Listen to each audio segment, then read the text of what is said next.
Bienvenue sur le site de Geek MPS. Avant d'être une chaîne YouTube, c'est un blog et tous les détails de ce test seront sur le blog. Donc vous voyez, j'ai quelques outils Top Shack et vous vous demandez peut-être pourquoi, mais uniquement parce que celle-là je vous ai déjà présentée et je la trouve plutôt bien. Et du coup je me suis dit, ça marche plutôt bien ces outils, donc je vais prendre dans cette gamme. Je vous rappelle que je suis un bricolo du dimanche et j'ai pas besoin de super outils et j'ai besoin qu'ils coûtent pas cher en fait. Et donc ils coûtent pas cher et ils sont pas trop mal pour un bricoleur du dimanche. Si vous êtes professionnel, il faudra sûrement trouver autre chose. Je vous rappelle que j'ai un site de promo qui s'appelle shineadil.fr. Tous ces outils, je les ai achetés chez Banggood avec les bons que je reçois de chez Banggood et je vous les partage. Donc shineadil.fr, c'est dans la description et c'est aussi en surimpression. Donc je vous présente cet outil et donc vous voyez, c'est un pistolet de peinture. Donc il arrive en trois parties, la partie réservoir, la partie pistolet et la partie moteur en fait. On a avec une notice qui est aussi en français, une petite clé, on va voir tout de suite à quoi elle sert. Cet outil qui sert à mesurer la viscosité de la peinture et une sangle parce que finalement ce bloc pèse assez lourd. Vous voyez, c'est la version filaire, il existe une version sans fil, vous faites ce que vous voulez, mais moi quand je peins, j'ai pas envie d'avoir un problème de batterie, donc je préfère la version filaire. Alors c'est un peu plus embêtant parce qu'il y a moins de liberté, mais ça va. Alors ça arrive plutôt bien emballé, toutes les pièces elles sont normalement dans des petits plastiques, moi au fur et à mesure j'ai viré les plastiques.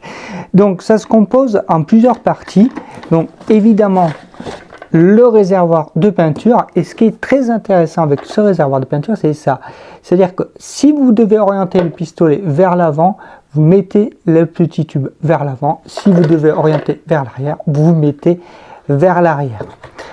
Le pistolet arrive avec trois buses, elle se présente ainsi, avec une pointe qu'il faudra visser, et cette chose, alors je ne sais pas comment ça s'appelle, je suis désolé, je ne suis pas technicien.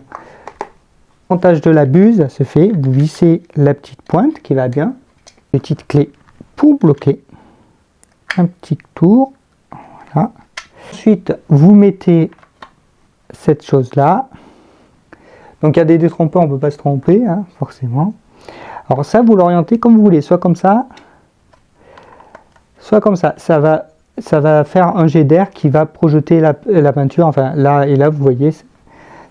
Donc c'est assez important de savoir dans quel sens vous allez peindre. Ici je vais peindre de haut en bas. On est prêt à assembler les deux parties dans votre truc et vous vissez là. Alors, vous pouvez le faire avant, après, c'est comme vous voulez. Normalement on le fait après. Alors, j'ai pas mis la partie pistolet pour vous présenter ça parce que c'est assez gros. Donc là vous avez le débit et ici vous avez une petite molette qui sert à bloquer la gâchette. Et on va... Maintenant, il faut que j'assemble la deuxième partie. La deuxième partie, vous l'assemblez ainsi. Hop. Voilà, il est assemblé. Donc, vous voyez, vous pouvez régler la course du pistolet. Comme ça, vous... Alors, il faut quand même... Vous entendez, il y a un petit interrupteur. Il faut un minimum de course pour activer l'interrupteur. Vous avez une petite lampe. On va la voir tout de suite en action. Le démontage, c'est très simple. Vous repliez votre lampe. Vous tirez, vous tournez et toute cette partie là passe à l'eau. Alors en pratique c'est comment la peinture? C'est simple, c'est suivant la viscosité, vous risquez d'avoir plein de petites gouttelettes fines qui vont aller partout autour de vous. Donc un conseil avant de commencer, vous protégez un maximum tout autour. Si vous avez, moi je fais ça sur mon balcon, je suis obligé de protéger tout autour avec une grande bâche. Donc en gros faire un espèce de gros machin de 180 degrés et protéger toutes mes vitres parce que ça vole pas mal les petites gouttelettes et tout dépendra de l'aspérité et de la puissance que vous mettrez dans votre jet. Alors quand vous avez une pièce à peindre où il n'y a qu'une face, ça va aller assez vite. Par contre si c'est une pièce complexe, il va falloir trouver des moyens. Et moi je trouve qu'on perd quand même pas mal de peinture tout autour.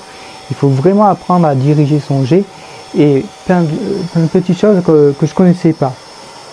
Alors la couche de peinture est assez fine, après ça dépendra de vous, si vous laissez appuyer, que vous laissez beaucoup de peinture arriver, vous aurez des coulures, hein. C'est aussi bien que le pinceau, donc dire on n'a pas de coulure, on en a moins, ça c'est sûr, mais vous aurez des coulures. Est-ce qu'on peut faire des grandes surfaces? Eh bien, franchement, ça fait son poids à cette petite chose. Et je comprends pourquoi il y a une bandoulière. Et ouais, vous ferez des pièces pas très grandes. Est-ce qu'on perd beaucoup de peinture? Ouais, quand même. Hein. Quand vous nettoyez, bah, il en reste pas mal au fond.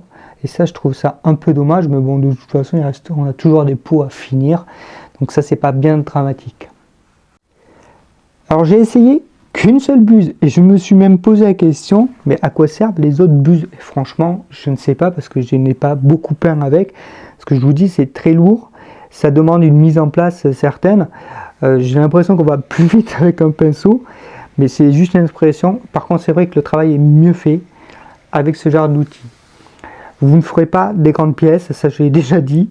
C'est vraiment pour faire quelques points. Alors peut-être vous ferez aller au grand maximum 3 mètres carrés. Je pense, l'avantage c'est que comme c'est de la projection, ça va aller plus dans les petits recoins que vous n'allez pas. Donc au final, moi j'ai peint quoi? J'ai peint un porte-manteau et une chaise. Pour l'instant une chaise, mais je pense que je vais peindre les autres. Par contre, il faut s'attendre à faire plusieurs fois, plusieurs couches. Alors, est-ce que c'est un bon investissement? Ouais, c'est un investissement pas mal. Après, pour faire des très grandes pièces, je sais pas, mais je pense qu'il faudra trouver un rouleau, ça ira beaucoup plus vite. Vous allez pouvoir peindre des petits trucs comme une chaise, un tabouret, un porte-manteau comme je l'ai fait. Ça pèse son poids et je vous garantis qu'à la fin, vous en avez un peu marre, surtout les premières fois parce qu'on est pas hyper rapide. Ça envoie de la peinture un peu partout, donc ça, il vaut mieux le savoir avant. Donc, tout protéger autour, et c'est pour ça que c'est un peu dommage et peut-être pour ça que je l'utiliserai pas forcément en systématique. C'est cet aspect, ça envoie des gouttelettes partout, donc ça demande un peu d'investissement. Je pense qu'avec l'habitude c'est bien. Par contre, si vous avez des grandes pièces, c'est pas l'outil que vous prendrez. Alors est-ce que ça vaut son prix? Oui, ça vaut son prix, c'est sympa. Après, je vous le dis, voilà, moi je suis un bricoleur du dimanche, je l'ai utilisé 2 fois ou 3 fois, je sais plus. Il me reste quelques trucs à peindre, j'ai pas le temps, mais sûrement je l'utiliserai. Voilà, vous avez aimé cette vidéo, n'hésitez pas à me laisser un like, à vous abonner. Et je suis aussi des fois sur TikTok.